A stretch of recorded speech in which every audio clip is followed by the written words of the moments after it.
U luister na Storytyd saam Stella, aangebied deur Estel Rousseau.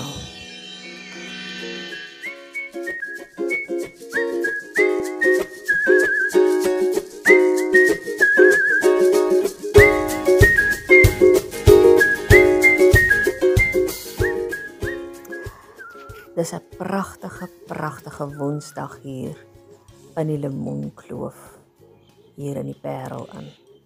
Die son skyn, dis helder dag, die berge is pragtig.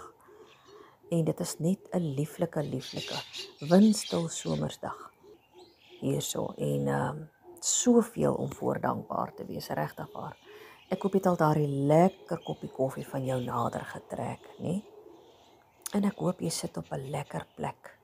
Want ek wil vir ons 'n stukkie vanoggend lees 'n bietjie hier van Marietjie Nel se blad Klokkies en Granate. Marietjie, as jy luister, goeiemôre. Nou, ek het lanklaas op Marietjie se blad 'n bietjie iets gelees, maar vanoggend vang ietsie wat na in my hart is, vang my oog en dis toe ek besluit, nee wag, ek wil lees wat hier staan. 'n Pragtige mooi prentjie van 'n skulpie. En julle weet mos, die see, enige plek in die wêreld is maar net my allergunsteling plek in die hele wye wêreld op die aardbol, wil ek amper sê. Sy skryf hier op my planeet by Buffels Bay se klein kosmos is so baie dinge anders die jaar. Die food lovers by Knysna is omskep in 'n groot nuwe sentrum. Die lagoon is hoek tot wal vol en diepblou soos 'n groot rivier. Weg is die sandstroke met die sterretjies wat gewoonlik soem aan die kante. En Corrie het vir my 9 beeldskone skulpe gebring wat nog nooit hier gesien is nie.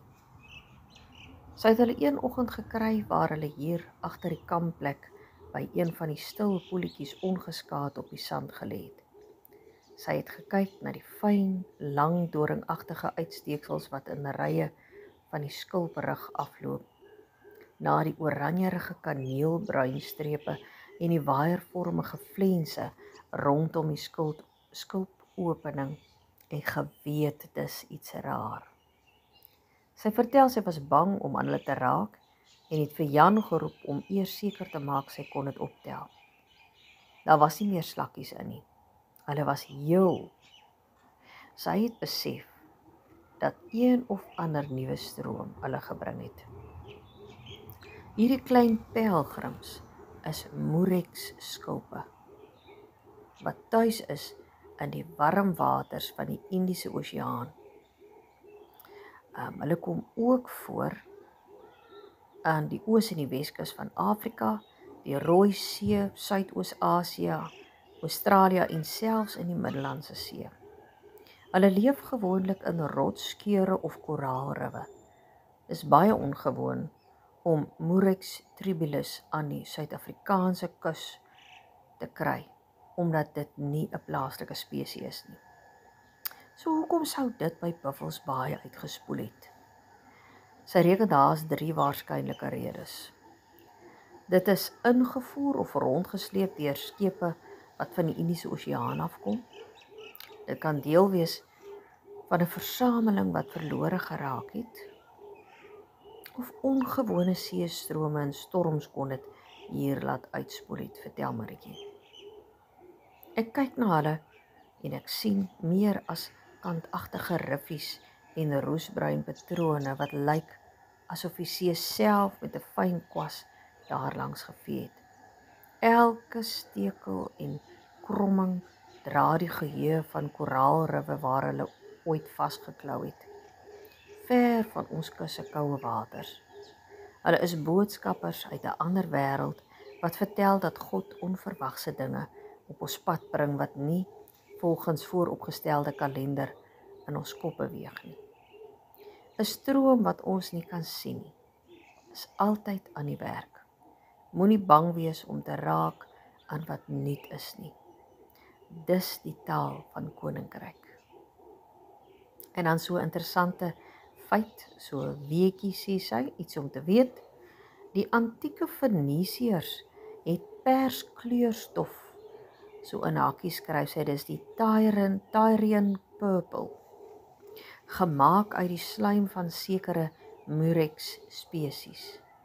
'n kleur so skaars dat net konings en priesters dit mag gedra het. Nou ja, toe, as jy dit nou nie geweet het nie, ek het nie geweet nie. Dankie vir daai, Maritjie. En dan staan daar in Revelation 21 verse 5.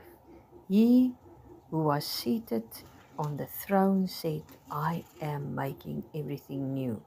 Then he said, write this down, for these words are trustworthy and true. Dit is so, nee, God kan nie jok nie. Hy sê, jy kan dit maar vertrou. Hierdie woorde is waar. En dan is daar natuurlik 'n prentjie van hierdie pragtige murex skulpie. Man, hy is net te mooi. Dan wil ek sommer nog 'n stukkie lees. Sy praat oor mens sien beter as jy 'n passasier is. Gister kom laai my goedhartige vriendin my op om mall toe te gaan. Ons gesels is boordens te vol, want ons het lanklaas gekuier. Op die draai wys sy my die lieflike geel blommetjies wat na die reën in 'n oop stuk veld opgekom het. My oë vier fees oor die onverwagse skoonheid en ek weet, as jy nie so op 'n heer hoef te fokus nie, sien jy anders. Is waar, nie? Met my seun wat deesdae agter die stuurwiel is, ervaar ek dit ook. Ek let meer op wat om my aangaan, omdat ek nie hoef te wonder of die aankomende voertuig gaan stop by die stopstraat nie. Ek sien allerhande nuwe goed, wat nog altyd in my buurt was, omdat ek nie kommer oor karre wat skielik voor my kruie teen 40 km/h of bestuurders wat uit hulle beurt ry nie. Ek sit meestal terug en voel ek is sorgeloos. Ek hoor jou, Maritjie. Dis seker die sleutel vir ordentlike oop oë. Jy moet beheer oorgee aan die seun. Dan kyk jy tot by die onsigbare en weet jy wat saak maak. Sy sit hier by so 'n pragtige prentjie van 'n dogtertjie, 'n rooikop dogtertjie met vlegsels en sy het so 'n steampunk brilletjie op. Aan die een kant loer sy met haar pragtige blou oogies deur die glaslensie, aan die ander kant sy toegemaak met 'n goudgeel blommetjie en om haar kop fladder haar skoenlappers. Dis tog te mooi. In 2 Korintiërs 4:18 staan daar geskryf: Daarom is die dinge wat 'n mens kan sien nie baie belangrik vir ons nie. Die dinge wat 'n mens nie kan sien nie, is belangrik. Die dinge wat 'n mens kan sien is net 'n kort tydjie daar, maar die dinge wat 'n mens nie kan sien nie, is vir altyd. Hoe waar is dit nie? Nou ja, ek hoop hierdie 2 stukkies uit Maritjie Nel se Klokkies en Granate het vir jou net so gebless soos vir my. Mag jy absolute wonderlike Woensdag verder hê, vol van geel, onverwagte geel blommetjies, of 'n mossie wat daar vir jou kom kuier, wat daar op die stoep sit of teen jou venster kom kuier en vir jou hallo sê, of dalk 'n duifie wat ergens te koer, of 'n lekker koppie koffie wat iemand vir jou onverwags aandra, né? En so kan 'n mens aangaan. Mag jou dankielys altyd langer wees as jou kla en jou vraelys, né? Want dan is jy verseker gebless, né? As jy bietjie in 'n hoek gedruk voel en jy voel so bietjie af, begin net 'n lysie maak van alles waarvoor jy moet dankbaar wees of kan dankbaar wees. Dan sien jy vinnig verdwyn daai donker wolk. Vinnig sê ek vir jou. Van my huis dan na jou huis toe. Be blessed and always be that blessing too. Mooi loop.